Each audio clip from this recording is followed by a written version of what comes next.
श्रीपाद श्रीवल्लभ चरितामृतसार अध्याय 30. श्रीपाद श्रीवल्लभ यांचा दिवू उपदेश.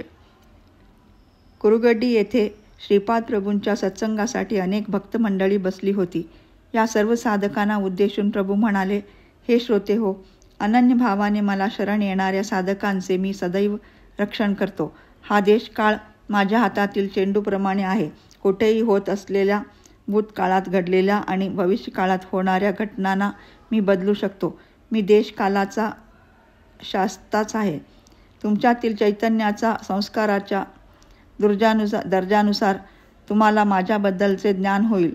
सर्व धर्माचा परित्याग करून तुमच्या अंतरंगातील अंतर्यामी रूपात असलेल्या मला अनन्य भावाने शरण आल्यास, माझ्या आदेशाप्रमाणे कर्माचे पालन केल्यास मी तुमचा सर्व भार वाहून तुम्हाला जीवनमुक्त करीन.